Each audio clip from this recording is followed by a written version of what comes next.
So the idea is that we'll go till about 10:30. It's going to be mainly you guys asking questions. I've got a list, if you dry up, of things I want to ask about. But say the fundamental problem we're talking about is the emissions gap. And the IPCC report that's going to come out in October, the leaked drafts, talk about the need for getting pretty much to carbon neutrality by the middle of the century, which is an absolute massive change from where we are today. So something big has got to happen. Let's talk around what may help us move in that direction. To me, one of the key issues is the finance.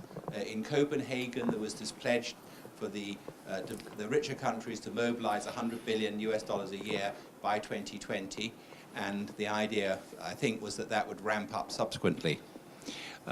So where are we on that, and what could change it? Dan, this isn't sort of the legal side, this is very much the finance side, but to quote the former executive secretary, the business is the thing which can sort of, the government set the direction, but business drives the car down the road.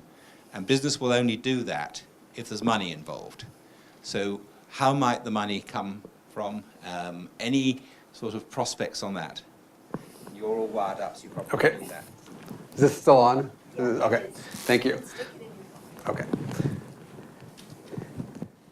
So I think part of the answer is if there are governmental standards and business thinks they really are moving in a direction where they need to decarbonize, there will be investment in that because even independent of what government is doing directly on the finance side, because businesses are going to realize they need to invest in green power, a non-decarbonized economy, because they're going to be subject to regulation that's going to make continuation of coal-fired power plants impossible. So the investment's just going to shift as a result of the expected regulation. So I think, in my view at least, that's going to be one of the biggest roles. There actually is quite a lot of green investment already, not directly being by government, but I think when I was looking at a report that there's something called the landscape of climate finance that the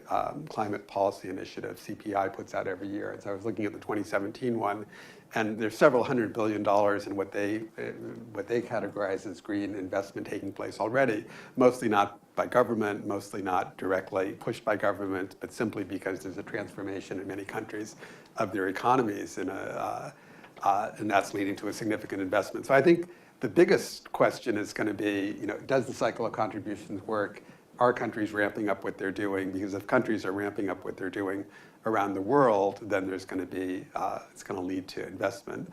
Now, one of the challenges coming out of Copenhagen and Paris was the pledge by developed countries to mobilize $100 billion in climate finance. And that's been sort of a continuing source of tension in the negotiations because developing countries don't think developed countries have done what they said they're going to do, mobilize $100 billion. It's extremely difficult, though, to determine whether that pledge is met or not for two reasons. One is it's very hard to determine what constitutes climate finances apart from regular investment.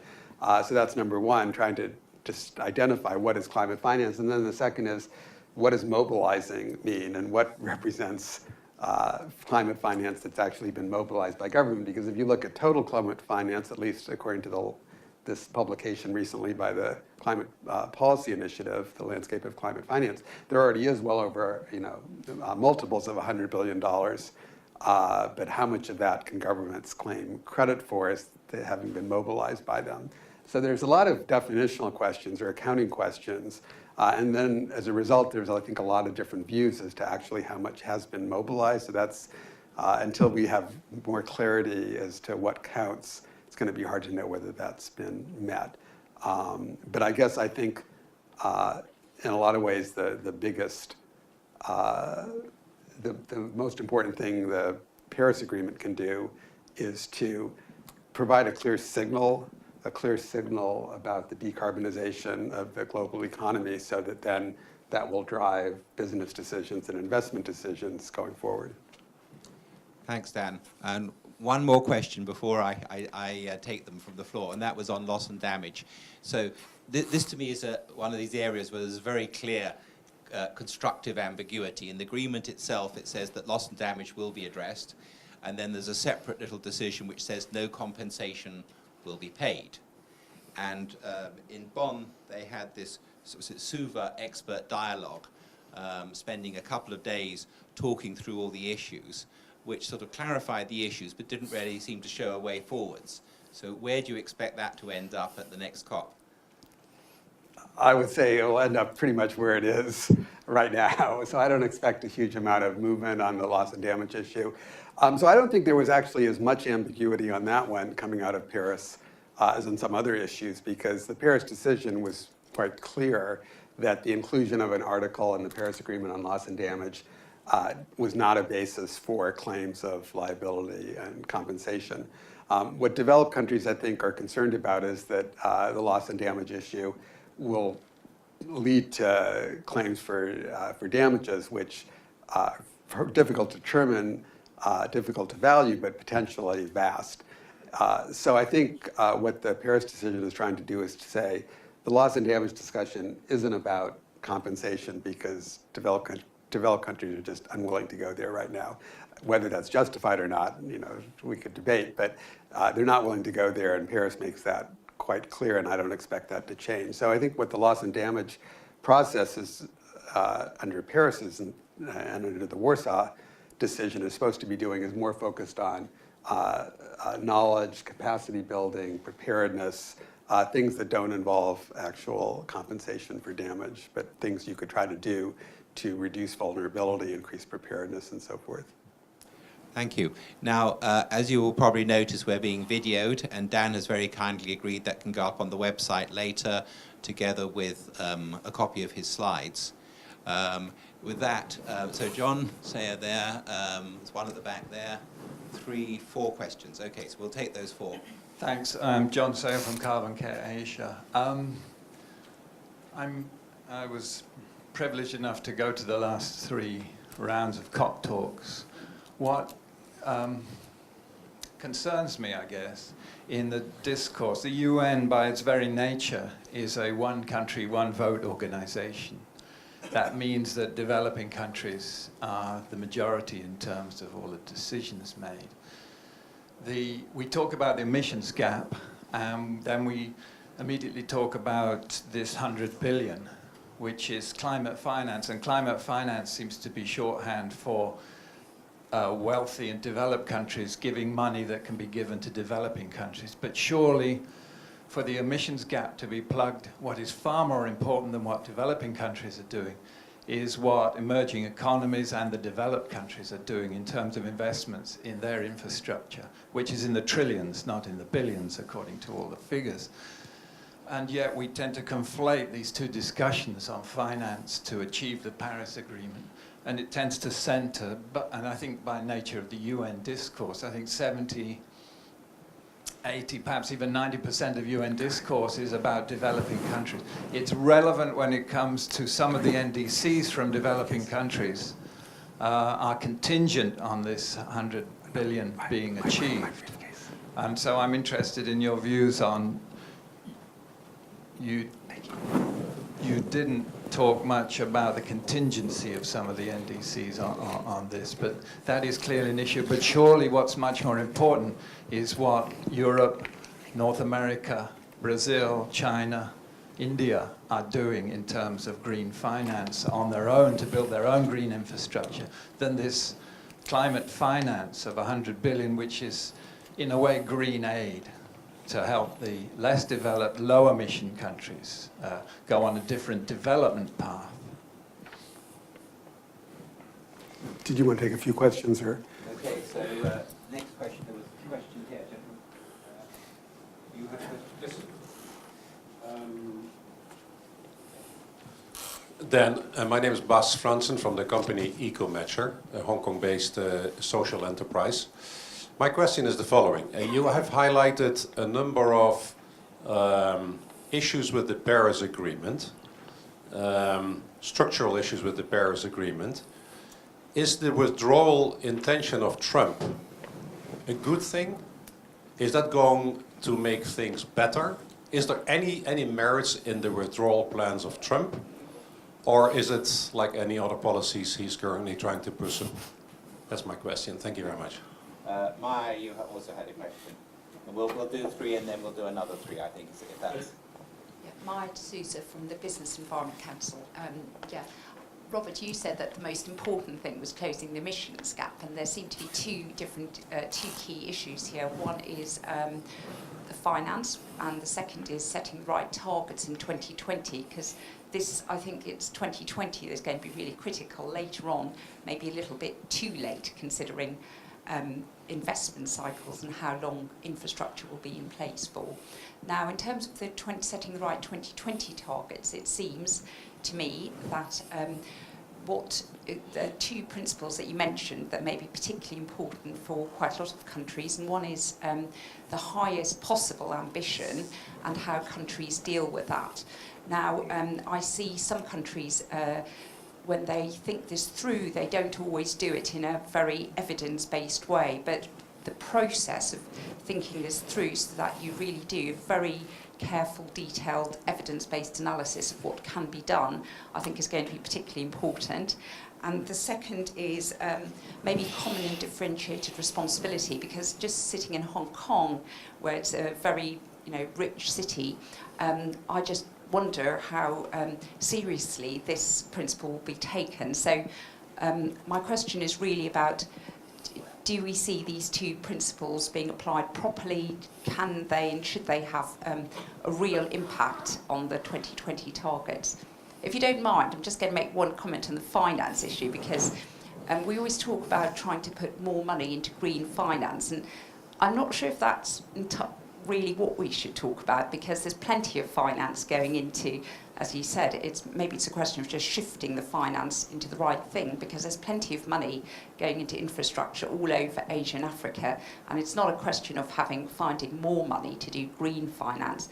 It's just a question of making sure that all those development banks, all those banks that are funding infrastructure, are putting it into the right thing, not the wrong thing. So perhaps on finance, that's what we should really be talking about. Thank you. Thanks for those questions. So let me just start with the finance comments. So I think I agree completely with what both speakers said on the finance question. I think in the UN process, there's this huge emphasis on focus on public finance. And public finance is just a small amount compared to all the investments that are going into infrastructure, energy, and so forth outside of government investments. So there's this tremendous blockages in the Paris Rulebook negotiations over the issue about what kind of information do countries have to come forward with up front in advance about what their levels of public finance are going to be in the next cycle, and how much do they have to document that. Essentially, developing countries want the same kind of cycle of contribution process where developed countries have to basically say what they're going to do over the next several year cycle, document that to be reviewed and so forth. And that's sort of seen as critical by many countries who are making that the issue in the Paris Rulebook negotiation. But the total amount of finance is just going to be very, very small compared to all the finance that's already being made in energy, infrastructure, and so forth by the private sector. So trying to shift the focus from that emphasis on public finance, which has been so much part of the UN climate change regime, into a broader conversation about how do you encourage more of the investments that are being made to be made in a greener manner. That's really where the conversation, I think, should be. And a lot of that's going to be not international finance, it's going to be decisions within countries about where the money goes. And I think where that's in theory supposed to be addressed in the Paris Agreement process is through the nationally determined contributions. Because if a country has national policies pushing for decarbonization, then that's going to entail more investments within the country into green energy, green transportation, and so forth. On the question about whether or not the Trump administration withdrawal announcement is a good thing. I guess I would view it as a bad thing because I think while Paris is far from perfect and it's unclear whether it hasn't done enough already and whether it's going to really work as intended with the cycle of contributions is unclear. So, Paris is obviously incomplete and only a partial answer, but I think it's the best thing we've got going internationally. I think it represents a huge achievement to get so many countries on board so quickly. It had a signing ceremony in spring of 2016, less than 6 months after it was adopted, which was the biggest signing ceremony in history. It entered into force in less than a year. Nobody expected it to enter into force in 2016. I think most people thought it would take years. In fact, all the rules are supposed to be adopted at the first meeting of the parties of Paris, which people weren't expecting until 2018 or 2019. Well, the first meeting of parties to the Paris Agreement was in 2016 because it entered into force so fast. It was 2016. Yeah. So they had to, because all the rules are supposed to be adopted at the first meeting of the parties, and basically countries hadn't even started deciding on the rules. They're now just extended. They basically put the Conference of the Parties to sleep, and they'll waken it up again to adopt the rules this year. So Paris, I think, was a huge achievement in multilateral diplomacy. So for the U.S. to pull out, I think, is a big blow. It's if the U.S. changes its view and stays in, if there's a new administration that re-engages, I think the Trump announcement will be just a sort of bump on the road. But if the U.S. really does pull out and it doesn't come back in, it's going to make it much, much harder for Paris to be viable going forward, because one of the huge advantages of Paris, one of the achievements of Paris really was that it was global. It was the first agreement that got buy-in from all countries. So when you have the world's biggest economy and second biggest emitter withdrawing, that's a blow to the sort of very idea of the Paris Agreement, which is something that everybody could be part of. And then the last question about setting the right targets for 2020. So the 2020, just to clarify, the 2020 targets, the targets for what countries would emit in 2020, those were decided in Copenhagen back in 2009. Paris is about the targets sort of through 2025 or 2030. So, but there's going to be a new round of targets basically for the period after. Some of the countries' time frame is 2025 for their targets under Paris, and some is 2030. But there's going to be a new round of NDCs adopted, put forward in 2020. So I guess I think that's what you're referring to, and they'll cover the period from 2025 on, different time frames for different countries. So I think there's, you are asking about the highest possible ambition and differentiation in the setting of those new round of nationally determined contributions. Well, so I think that you're absolutely right that the domestic planning process is key to setting a next round of NDCs, how serious that is, how scientifically based it is, how much they're really looking at the alternatives. Unfortunately, I don't have direct firsthand experience of any process by which countries set their first round of NDCs, but my sense is, talking to people, in most cases it was a very haphazard process. They just picked a number, or they took a business as usual number and put it into their NDC. So it wasn't a very serious process. So a lot of whether the cycle of contributions works is whether it actually gets countries to do more homework in developing their nationally determined contribution, to really examine what they can do. And I think that was, not a particularly good process. It is a process that in the Paris set of targets that were put forward. Now, it is a process that can improve over time because a lot of it depends on capacity. So as countries go from one contribution to the next, hopefully they're developing more domestic infrastructure to have a serious policy process to develop their targets. So that's something where hopefully we'll see some progression in what countries are doing over time. But a lot is going to depend on whether countries think their targets are going to be scrutinized, and they really do have to put their best foot forward, or else they're going to get criticism. Because that's, I think, largely what's going to drive them to engage in a more serious policy planning process. On the differentiation point, so CBDR, Common but Differentiated Responsibilities, is basically now up to each country to decide how it applies to them, because they get to set their own nationally determined contribution. So it's not going to be something that I think has an international definition going forward. It's going to be self-applied. There's self-differentiation. Where it still will come in is when, in the process of peer review, let's say a country comes forward with its NDC.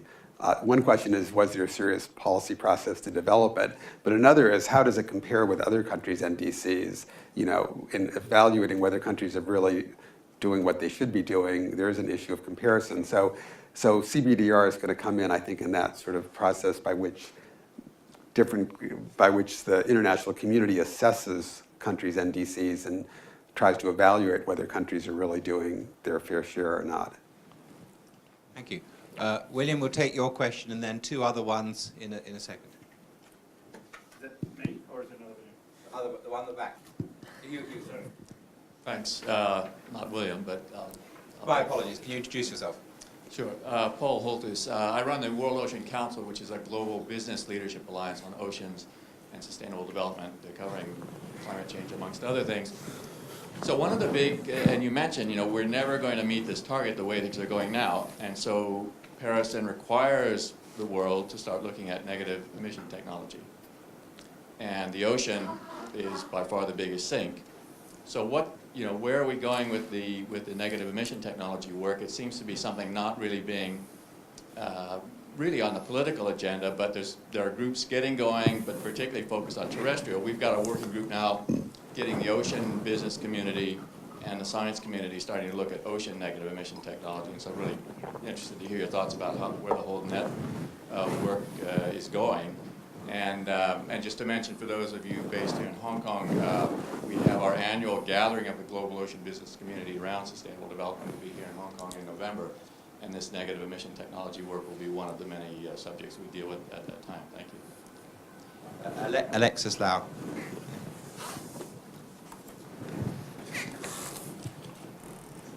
Alexis from Hong Kong University of Science and Technology.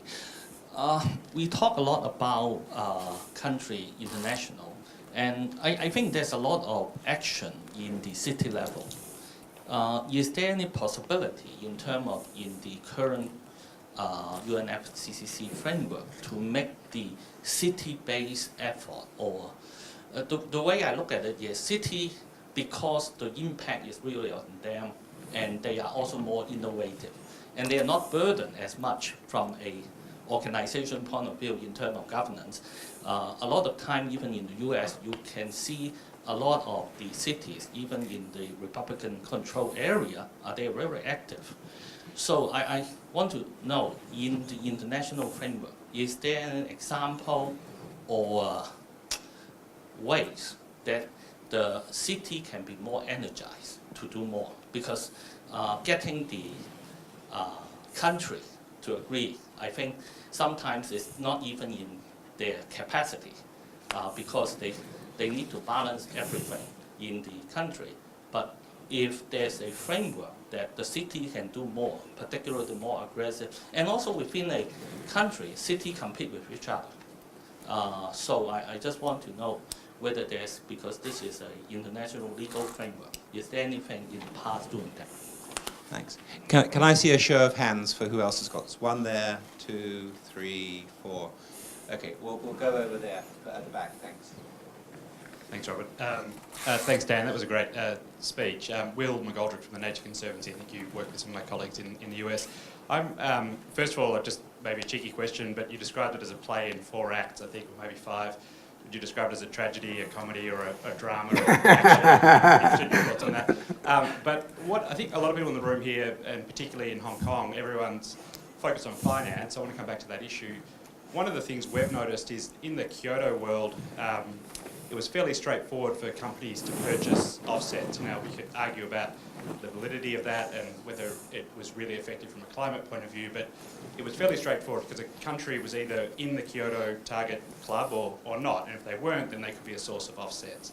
Under the Paris Agreement, all countries are sort of in the club. They've all put toward their contributions, and this is causing some uncertainty and confusion in the business community as to whether they can invest in carbon and actually own carbon as an asset in another country and how that might be traded.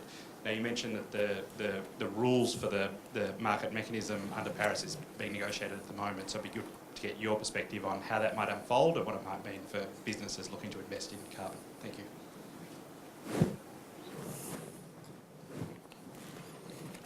Great. Well, thank you for all those questions and comments. So on the first issue about oceans, so oceans are getting a lot more attention now in the climate regime than they had been. There's a big effort to try to think about how to include oceans better in the climate regime. There have been Oceans Days now at the last several conferences of the parties. I'm actually involved in some work right now on what it would mean to try to include oceans more in the Paris Agreement. And so one of the ways some countries are pushing is countries should be able to claim credit for mitigation, reductions in emissions, or increases in sinks in oceans. And so then the question is, what is the territorial scope of what you can get credit for? Is it just in your territorial sea? Is it in your exclusive economic zone? Or if you do things in the high seas, could you potentially get credit? So when I was talking to quite a few governments when I was in Bonn last week about some of these issues. And the first question you always get is, what would ocean mitigation look like on the high seas? And the only thing anybody can think of is geoengineering. And geoengineering, there's something of an allergy to geoengineering, at least among many people, because it brings to mind Frankenstein and et cetera, et cetera. I don't really share those fears, but I think it's something we don't really understand very well right now. And there's an urgent need for more scientific research, because the ocean is the world's is the biggest sink. There is possibilities of increasing the sink, which would be a way of getting negative emissions, which will be necessary according to the IPCC to get to 1.5 degrees. So yeah, I think that's something that definitely is worth more attention. I think most of the focus right now on negative emission technologies is terrestrial sinks. So it's basically agriculture, growing a lot of crops that will take more carbon out of the atmosphere. But I think there's not enough attention to whether or not it's technically feasible and also environmentally sound to do large-scale enhancement of sinks on the oceans. But that is an issue that I think is going to be emerging more and more, and it dovetails with the general interest now more in ocean issues within the Framework Convention. In terms of city-level action, so there's a lot going on in cities. I just basically skirted over it in my talk today. So there's a question as to what cities can do on their own and then how cities can be integrated into the process. Cities are already in some sense in the process in that they now do a lot of their events at the climate conferences. There was a big mayor's summit in Paris that the mayor of Paris organized in 2015, which was at the same time they adopted a pledge, a cities pledge. There's something called C40, which is an alliance of cities around the world. I think you're absolutely right that cities are key. There is a question as to how much they can do, I think, because their regulatory powers are, at least in many cases, I think, limited. So they can focus to some degree on transportation in terms of things like congestion charges, but it would be very difficult, I think, at least in the US, for a city to set a vehicle auto emission standard at the city level.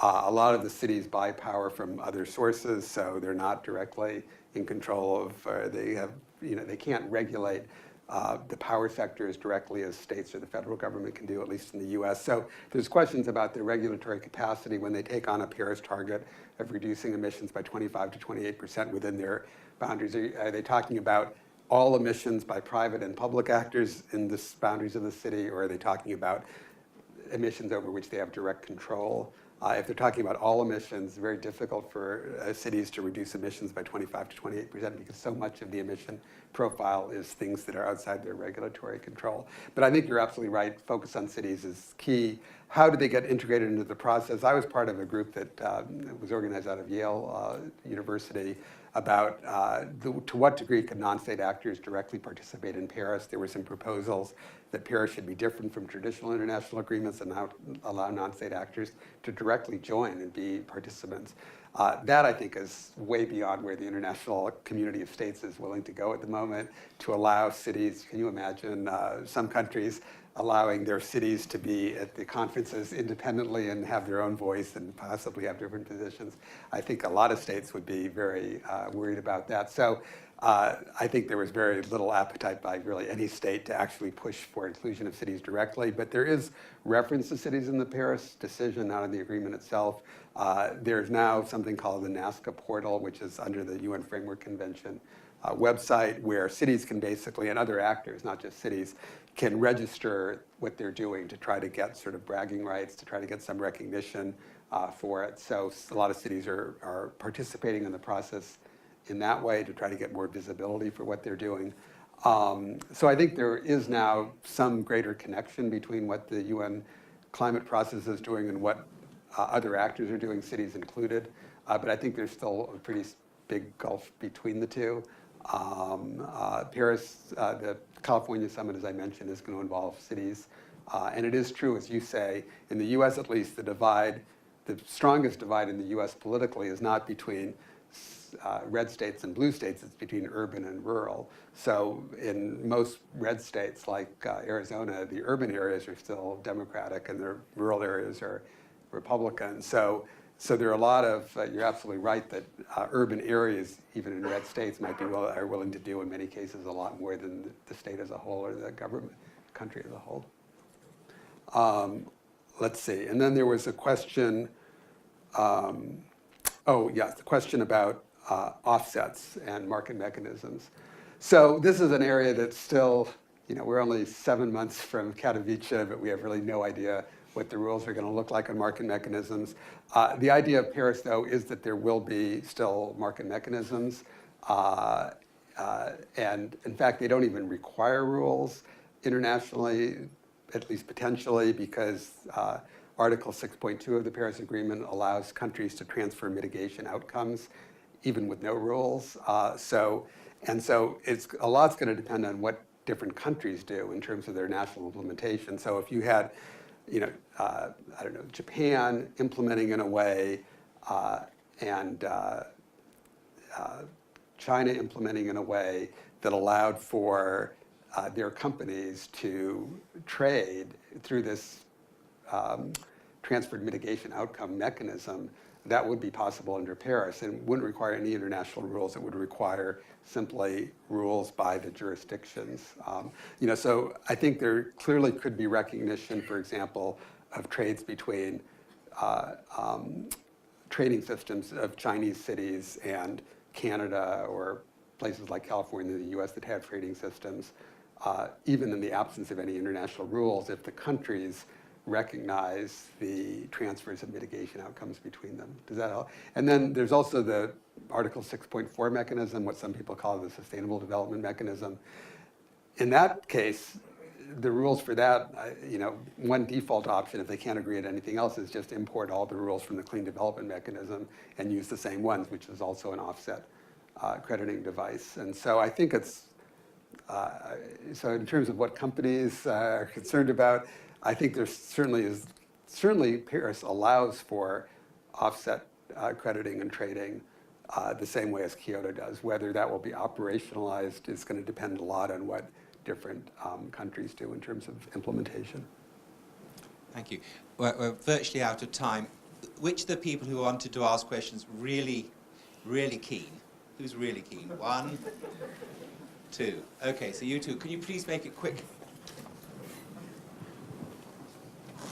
Hello, I'm a Beam Pro, that's Hong Kong's equivalent of LEED.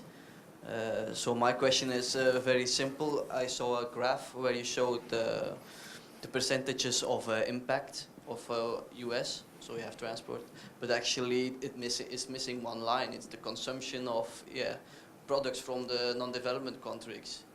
There is like, is there possible to make countries liable for the bad products or the non-environmental products they consume from other countries? So that's the question. Thank you. And the last question. I'm William Siu from Hong Kong U. I just wonder if nobody observed the Paris Agreement or don't support that, what will happen to the world? What will be the consequences? If there's no Paris Agreement, I'm sorry? Yeah, Paris Agreement or the carbon emission problems, then what will happen to us at all, as a layman? Okay, so thanks. Just very quickly. So the whole climate regime from the start has been focused on where the emissions take place rather than where the products are consumed. So it's a production-based accounting system rather than a consumption-based accounting system. A lot of people say you should be focusing on where the products are consumed. So, and if you look at some countries, the only one I've seen it for is the UK. So UK emissions are been going steadily down. But then if you look at UK emissions, if you include all the emissions that occurred for the production of the products consumed in the UK, actually UK emissions have been going up because they've switched to a service economy where most of the emissions from production are outsourced to other countries and they import from China or India or other countries. And so, in fact, if you use a consumption-based accounting system, the picture in a lot of developed countries like the UK don't look so good. So a lot of people then argue you should use a consumption-based accounting system. I think there's a lot of merit to that. If you do actually put on border tax adjustments on goods imported from developing countries or from countries that don't have a carbon price, whether they're developed or developing, you essentially are switching more to a consumption-based system. Whether that's WTO permissible or not, it's an open question, as I said. But I think it's unlikely the UN Framework Convention is going to switch from a production to a consumption-based system. So switching to a consumption-based system, I think, would largely occur in practice, probably through some system of border tax adjustments where you're essentially taxing the products that you're importing based on how much emissions occurred during the production process. So what would happen if Paris disappeared? So that's sort of the $64,000 question, is because it really depends on how much has Paris done. How much difference has Paris made? And I would say there are two ways of thinking about what Paris is doing. One is what it actually does in terms of the legal framework itself and what the Paris process does. I'd say the biggest effect of Paris was probably not the Paris Agreement. It was the attention given to climate change in the run-up to Paris that made countries come forward with their nationally determined contributions. If you can maintain that sort of international political pressure, I think then that's what's going to be really pushing countries to do more. That's what the cycle of contributions is intended to do, is to focus that international political pressure. But you can have that going on even without the Paris Agreement. So I think if Paris falls through, I think it's unlikely that Paris will totally fall apart. But to the extent it does, it will then, I think, put even more importance on the kinds of events like the California Summit or the UN Secretary General Summit that sort of focus attention on the issue so that countries can't simply ignore it and pretend it doesn't exist. So they sort of have to come forward with something to be credible. Dan, thank you very much.